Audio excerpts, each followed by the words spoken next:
Alright, we got the frame and rotisserie over at our buddy Steve's place. Sandblaster Steve right here in Moab, Utah. If you need any sandblasting, call this guy. He's the only one I've ever met in my life that doesn't warp steel panels. But you kind of see the rig we got going here. Real clusterfuck, you guys, to get this thing over here. But we did get it where it flip over. So it's flipped over for Steve to go ahead and blast this top and bottom. And it's going to be an awesome situation. So take a good look at it now to see what it looks like now, because you're not going to believe your eyes when it's all done. Now let me ask you a question. You think this is going to clean up nice? Oh yeah. What are you using, bud? Looks like brand new. Yeah, what are you using? Glass. Okay, what do you mean glass? Crushed bottle glass. So that's what they're using with this wet blasting system of yours? Yeah. You can't use sand or? Well, you can use granite, you can use... Huh. Is granite more expensive than glass? Oh yeah. Jeez. Does granite warp the metal though, or? Well, I don't know. I haven't ever used granite, so I don't know. But you can use coal slag and granite. There's so many... Coal slag? Yeah, wow. Some people use coal slag. That's like coal itself, or crushed coal? Huh. Okay. But there's so many different medias you can use, so yeah. It just depends. And I just found the glass works the best. Yeah. Yeah. And you're real precise with that. cheapest. You're pretty precise and accurate with your air pressures. Yeah. You know how to set that air pressure where it does the job just right for every thickness of metal, am I right? Yeah. Yeah. What's the maximum air pressure you've ever used? 120. That's really up there, huh? Yeah. That's like putting a hole in your skin. Yeah, and that's like really thick metal. Yeah. Now you just had to fix this thing. What happened to it? I had a hydraulic Was it this one right here, this yellow one? No, but it was as big as this. Gosh. It's actually in here. And you had to wait like 2 weeks to get that, didn't you? Yeah. So sandblasting with one of these, you're not making $1 million a day. No.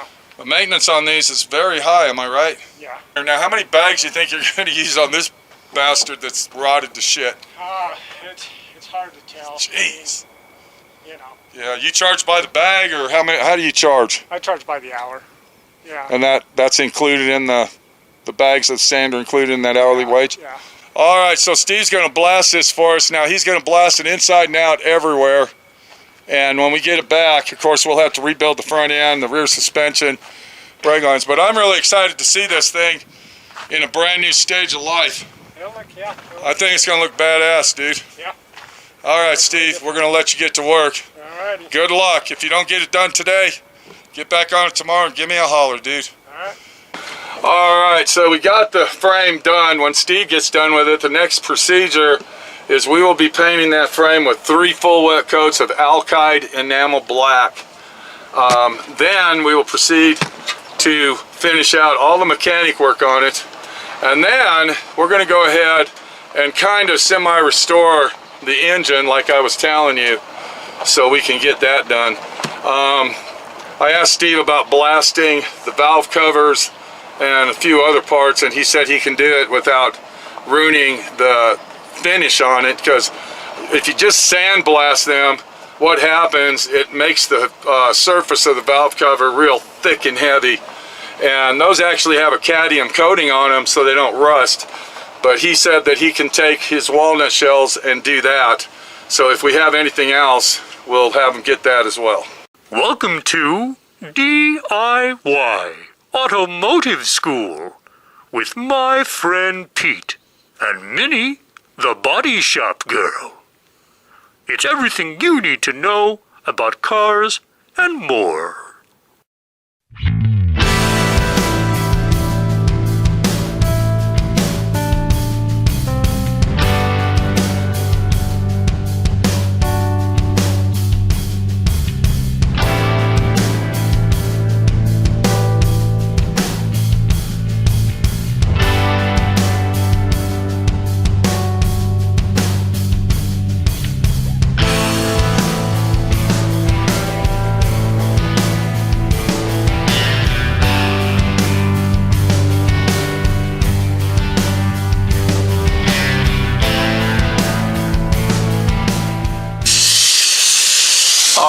If we stand back and see what's going on, You can see that Steve is blasting away. Look at that frame. Starting to look brand new. Super, super clean.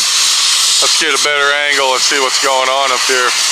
But it's amazing that he's able to get all that rot and rust off of there with no issues.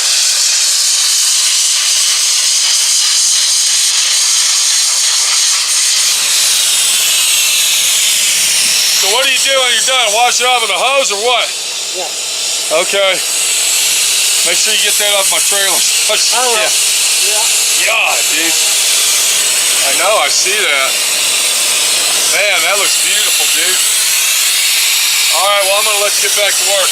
Alright, dude. I just came over here. I thought you were ready to flip it over, so. Probably an hour. Okay, I'll come back. Alright. Alright, bud. Alright. Thanks for covering up my shocks. You're welcome. I'll see you later. Alright, so Steve's just blasting away, doing a hell of a job on that thing. Unbelievable that the frame is going to look brand new like that. I'm sure the owner is really, really going to be happy when he sees it.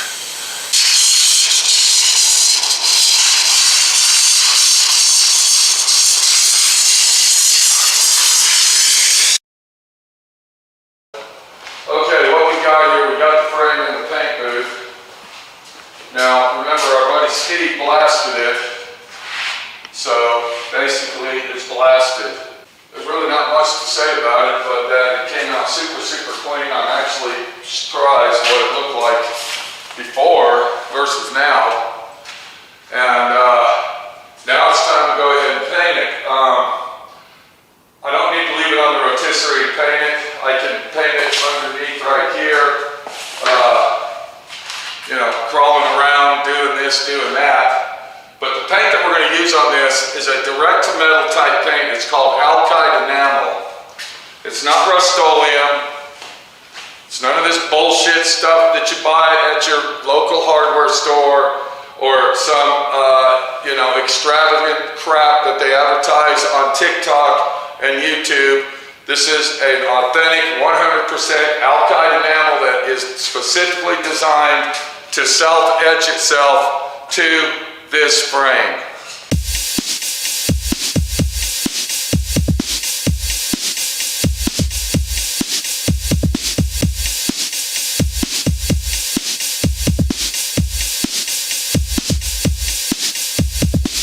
All right, so what we got here, we got two different brands of Alkyd enamel. Now this is the brand that I used to use all the time, and this is a PPG brand. It's called Performance. It's made by PPG. It's an Alkyd enamel, and it is a highly concentrated commercial paint, specifically made for bare metal applications. Alkyd enamel, look right here. All right, here's your part numbers if you want to get PPG brand. And then we got a local company that is selling their brand called National Coatings, which you don't have that in your town. But this is also an Alkyd enamel, same situation, same stuff. The deal is that it only takes a half a pint of hardener for 1 gallon. You don't use any reducer. This stuff goes on very thick. It's a direct to metal paint. This is what they use at the factory when they build that car. This is the paint that they used right here. And this paint will last many, many years. This stuff is so thick and high content that it will ruin my camera. If you notice, I have my overalls on. I got my hat on right here to cover my hair. My hair's inside here. If I had a paint suit, I would be wearing that. So it's very important to make sure that you cover yourself up when you're using this stuff. But I will say that this stuff is probably the best commercial style paint that you can ever use to refinish your frames, underneath your vehicles, everything. If you take a vehicle like this one right here, you see that the body is off the frame, you put it on your rotisserie, you sandblast the bottom of that car, you can literally take that paint, that Alkyd enamel, without any epoxy primer, without any type of sealers or anything whatsoever, and paint 3 full wet coats of Alkyd enamel on this vehicle on the bottom, and it will last 100 years. Now, if you're one of those unbelievers of my friend Pete, and you seriously think that you have to put sealer on that metal before you put the paint on, you want to use epoxy primer. Epoxy. Forget the primer, forget the color, doesn't matter. Epoxy. This is not a primer that you sand, it is a sealer. All you got to remember is Alkyd enamel, okay? Industrial Alkyd enamel, look. Quick dry Alkyd enamel industrial. Now, if you have a spray gun that you think will not spray this stuff because it does go on thick, you can take your reducer, and we're talking urethane reducer, we're not talking lacquer thinner, we're not talking, mineral spirits or acetone or any of that shit. Urethane reducer, you can go ahead and reduce that by 10%. And what that will do, that'll actually help it flow out better, where it's a nice, smoother finish instead of all rough and possibly orange peely. So I'm going to go in there and paint the frame. This is our Chevelle we're working on. You've been following this video set. It's a beautiful video set. I'm showing you everything I can show you. If you're restoring a car, follow this video set to the fullest and do the right thing. Use Alkyd enamel. Now, another product that people like to use is this stuff right here, protective enamel. Now, on this particular product, you don't put any hardener in it, and you would use acetone to thin this out with. But this is nothing like Alkyd enamel. If it does not have a hardener in it, it is not a product that you want to trust. You can use this on possibly under your hood, but I would not put this on my frame or on the underneath of my car. There's no type of hardener that will make this paint stick and last. And then, of course, we were just showing you this product. This is Pour 15. This is what kills the rust. If you got surface rust, put this on first, let it dry, then come back and put your Alkyd enamel on it. So let me get in there. I got to get this frame painted. You saw what it looked like, bare metal. I'll be back in about an hour and a half. We're going to take a look at it when it's all painted with 3 full wet coats of Alkyd enamel paint. All right, we got the frame painted. What you're looking at is Alkyd enamel, 3 full wet coats. The bottom was just like the top. You can see how it flowed out really, really nice. And it looks fabulous. Why didn't you paint those? Because we're replacing them with brand new ones. Ah. So there you go. You want to get a shot underneath there? Show everybody. Yeah, there you go. Okay, so it's all brand new. It's a beautiful frame. Very, very big, extensive job. And that's one step closer to being done. Look how nice the cross member looks. It looks like it's been powder coated. Beautiful. Right. You're going to save a lot of money, a lot of time, just doing it the way that I did it. It's a pain in the ass, I can tell you that. By the way, if you have a classic car that just happens to be worth money, this is a necessity to do, because this will upgrade the value of your vehicle and it will actually make it worth a lot more money. So my goal today on our 71 Chevelle is to get it mounted on the rotisserie and have this thing where we can spin it, rotate it, move it around so we can get the bottom of it all sandblasted. And the brackets that I'm going to make for the back of it are going to have to be totally different. We got the back up just a little bit higher than what we wanted. I'm going to go ahead and let it down a little bit. And then if you look at our brackets, this is basically what I made. I got some 3x3 tubing. I went ahead and took a 3x1, welded it on, filled the space up. I drilled and tapped the side of that out. I put a piece of L bracket on here, 2x2 L bracket, where I can bolt it there.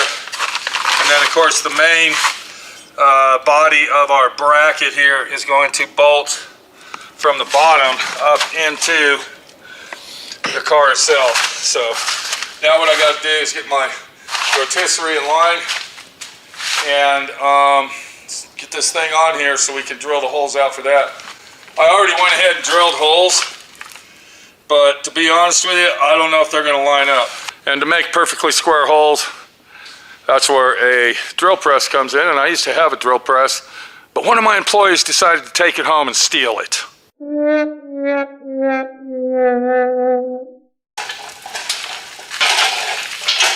Okay, so we're going to go ahead and get that one in there, and then this one needs to come over. Where's my hammer? There it is. Those aren't bolted on really tight. I'm not going to bolt them on tight until we actually get the situation the way we want it. I don't know where the hole is. Right there. Okay, so the hole does line up on that, and it looks like that one will probably line up too. So, okay, so that one lines up, and then this one, it'll line up. So we're going to go ahead and re-drill those holes so we can get our brackets to work properly.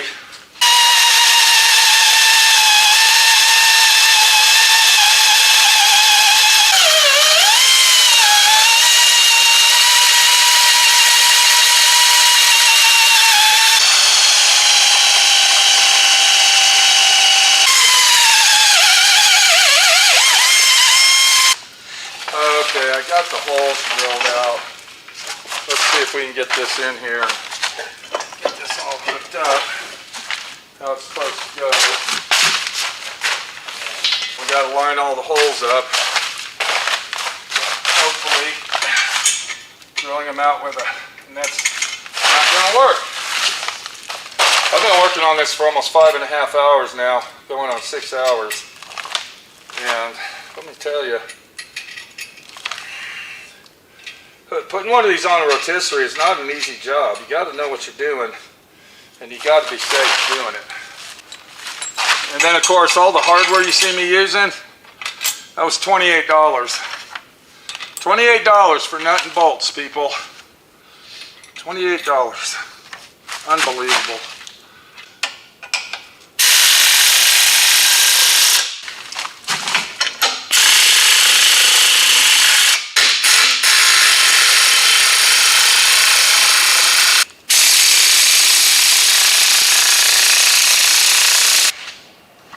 So there you go, the front of the car is mounted. Had to do some ingenuity on bracketry on this, but I don't like these either. These are stupid. I'm going to put nuts on those bolts under. But it all looks like it worked out, and it's going to be okay. I will keep these. I'll put 70, 71 Chevelle on them, 69, whatever.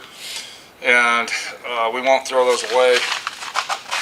I had a whole bunch of bracketries for different cars in Dallas, and I told Minnie I don't want to do any more rotisserie jobs. They're a pain in the ass, and I threw them all away. So now we start from scratch. I think that'll hold it on the front. Let's go over here. I'm gonna go ahead and try to figure out what kind of bracketry system I can make for the back of this. And then once we get that done, we'll come back and check it out and see what we got. So we're in the middle of restoring the frame. Now remember, we went ahead and refinished it all, and we got it all painted, and I finally got some work done on the Corvette. We still got our body on the rotisserie waiting to be blasted. It's in line. But what I'm doing right now, I'm restoring the front suspension on the vehicle. Now let's look over here. We're not going to take too much time on this. So we've replaced the upper and lower control arms, brand new ball joints, bushings, basically everything new. We got our springs that we replaced brand new. We got tie rod ends, inner and outer, go on both sides. I went ahead and replaced the idler arm. The owner is going to replace the gearbox with a brand new one, but he wants to go ahead and continue using the old pitman arm, we would call that, I believe. So yeah. So if you look at the control arms that are on there, those are the factory original ones, and those are the ones that we are not going to use. The owner bought brand new ones, and we're going to replace all that. Now I noticed that he bought some heavy duty springs to go with his heavy duty control arms. And the reason I know that is because normally I would put the springs back into the vehicle using a floor jack. And then that's all I would use. I use the floor bracket chain, I do this, connect this, and it's a done deal. But with his particular springs, it wouldn't work. So that's telling me that he got the heavy duty springs to put on here instead of the standard duty springs. So like I was saying, we're not going to spend a lot of time on this front suspension work. It's basically rebuilding the whole front end, putting brand new everything on it, and then we'll come back here and we'll repeat our process on the rear end by removing the rear end out of the vehicle, replacing the upper and lower control arm bushings and brand new springs. And then of course we got brand new fuel lines, brake lines that go on the frame.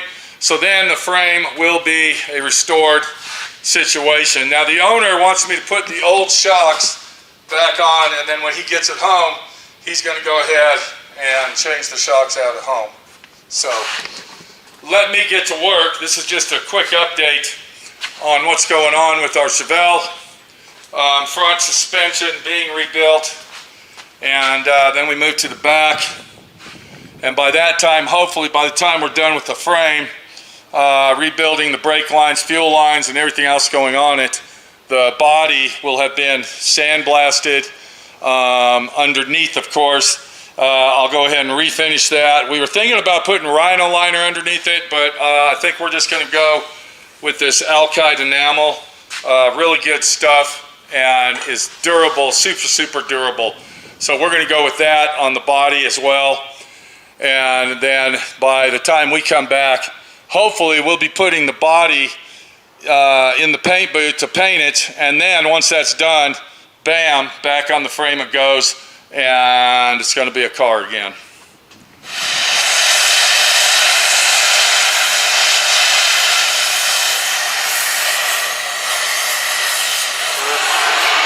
Over here.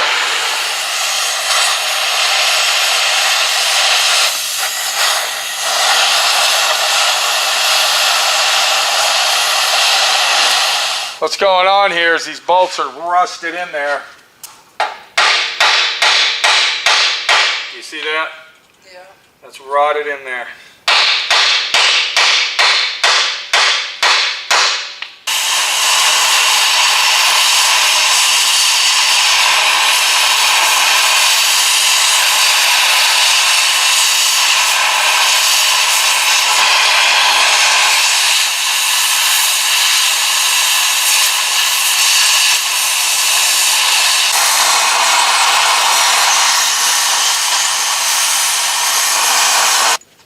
These are rotted in there because there's a metal sleeve inside the bushings and they're rusted on.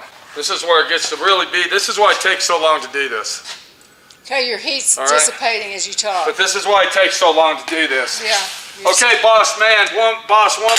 You're just gonna Sure have thing, to heat boss. it up again. Sure thing, boss.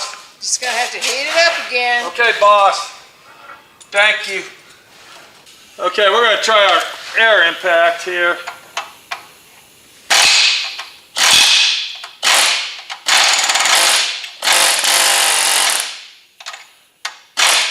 That ain't going to do shit.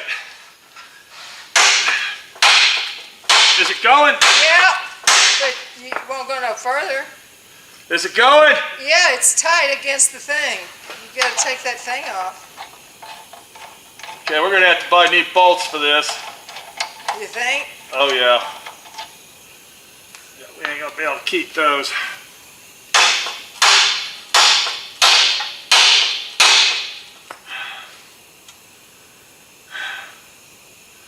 don't want to take that out, that'll fall on me. Yeah. So what I'll do, I'll repeat my process on the other side. We'll get this out, we're going to take a look at them. Very, very extensive job when restoring these old frames that from the East Coast like this. This is what you got to deal with. Okay, you can turn it off now. Got a lot of work to do here. Turn it off.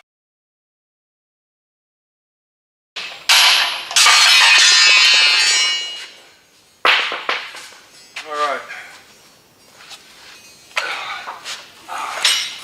Come on, air hose. Get the fuck over here. Jeez, man. All right, so here's our rear end. Now, I'm just going to let you know, if this was my car, I would have bought brand new upper and lower control arms. I wouldn't have wasted my time. Inside each bushing, there's a metal sleeve in there. Do you see that? So what happens is, of course, those were original, and I'm sure these are going to be the same way trying to get these things out. It's going to be a nightmare. But what happens is the bolt rots and rusts itself inside that right there, and then it becomes one. Yeah. And you can look right here, look at this mess. You can see where the rubber has completely melted around it. Do you see that? Right there, here's one. So that bolt rusted itself inside this sleeve, which is that sleeve right there, same sleeve. And then that's what happens. We won't have problems putting these on, but I will tell you, I want to go ahead and show you this bolt. Did you put that bolt down here? Yep, I did. Okay. So here's one of the bolts we took out, and you can see where it was rotted and rusted. Okay, inside the sleeve right here. Let's go ahead and grab that. So this was inside the sleeve. I can't even get it back. There it is. Okay, and then of course this, and that thing's still hot. This was rotted and rusted to that. So I can't even get that out of there. Look at that. Okay, so you kind of get the idea. Yeah. But yeah, that's what happens. So we'll be buying all brand new bolts and nuts and everything, grade 8. And then of course we'll have to change all these bushings out. And there you go, that's the situation.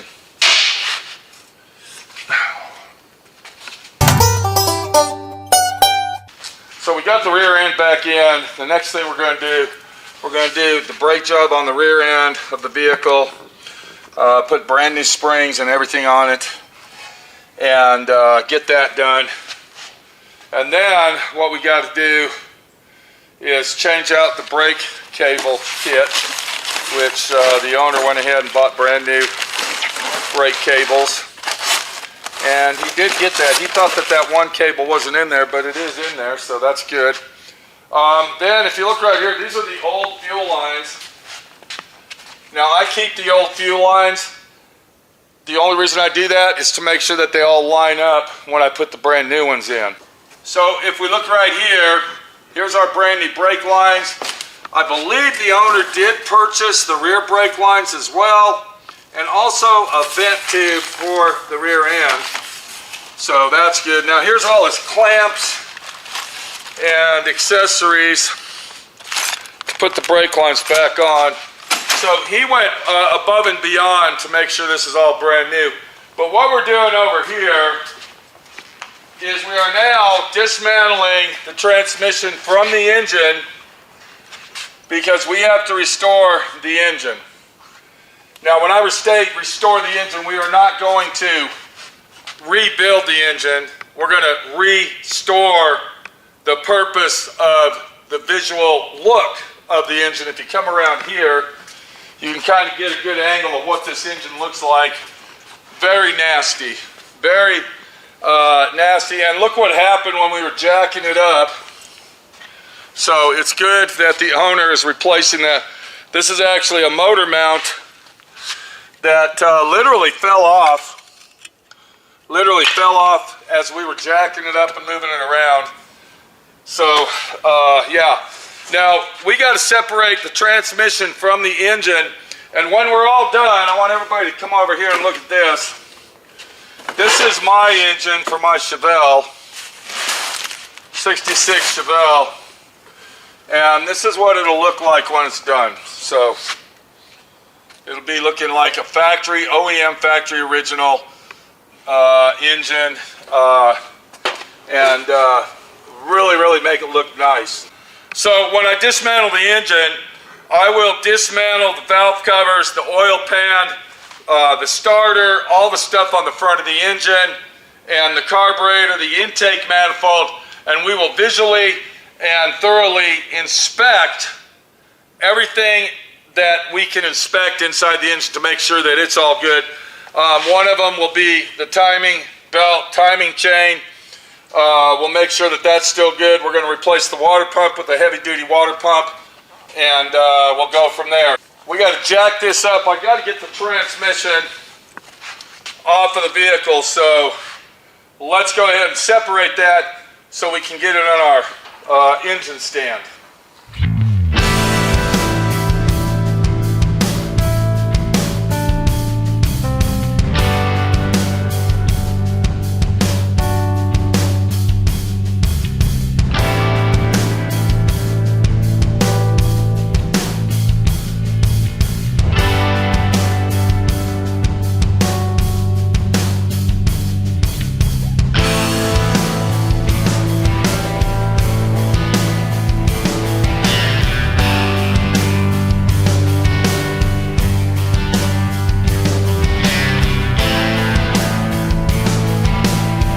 Thanks for watching D.I.Y. Automotive School. Classes don't stop till you know everything.